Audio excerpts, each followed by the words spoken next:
තෙරුවන් සරණයි. අද මම කියන්නට බලාපොරොත්තු වෙන්නේ අපි හැම වෙලෙම භාවනා කරනවා. භාවනා කරාට අපිට සිහියක් කියන එක හැදුනේ නැත්නම් ඒ භාවනාවෙන් ඇති වැඩක් නැහැ. ඒ හින්දා බුදු ධර්මයේ උගන්වන විදිහට මම මේ සිත ගැන සිහියෙන් ඉන්න ඕන විදිහක් ගැන සූත්‍ර දේශනාවක් තියෙනවා. දීඝනිකායේ සාමාන්‍ය ඵල සූත්‍රයේ සති සම්පජඤ්ඤ කියලා සූත්‍රයක්. මේ සූත්‍රයෙන් කියන්නේ හැම වෙලෙම අපි සිහියෙන් ඉන්න ඕනේ කියන කාරණාව. කොහොමද අපි හැම වෙලෙම සිහියෙන් ඉන්නේ? අපි සිහියෙන් ඉන්න ඕන නම් අපි කනකොට සිහියෙන් කන්න ඕනේ. අපි ඇවිදිනකොට සිහියෙන් ඇවිදින්න ඕනේ. අපි කතා කරනකොට සිහියෙන් කතා කරන්නට ඕනේ. අපි ඕනෑම කාර්යයක් කරනකොට සිහියෙන් ඒ කාර්යය කරන්නට ඕනේ.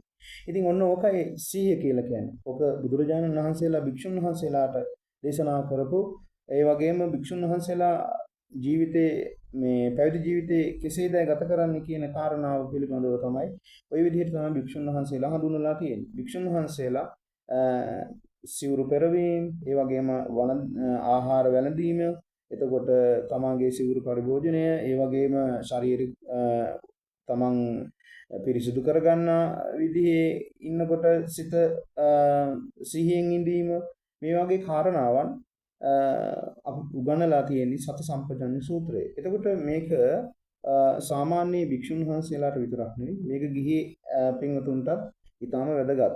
මොකද අපි දැකලා තියෙනවා හුඟක් අය භාවනා කරනවා. භාවනා කරාට සමහර අයට තැනකට ගිහිල්ලා කතා කරන්න බෑ. ඒ කියන්නේ හිස් වචන කතා කරන්නේ. හැබැයි අර භාවනා කරලා 100ක් ඇති වුණු පුද්ගලයාට නම් ඔය සිහියෙන් ඉන්නවා කියන පුද්ගලයාට නම් ඔය කතා කරන වචන පවා ඔහුට සිහියෙන් කතා කරන්න හැකියාව තිබෙනවා. ඒ නිසා භාවනා කිරීම, ඉඳගෙන භාවනා කිරීම නෙමෙයි, අපි නිතර හැම කටයුත්තකදීම සිහියෙන් කටයුතු කිරීමමයි සති සම්පජඤ්ඤය කියන්නේ. එන්න තෙරුවන් සරණයි.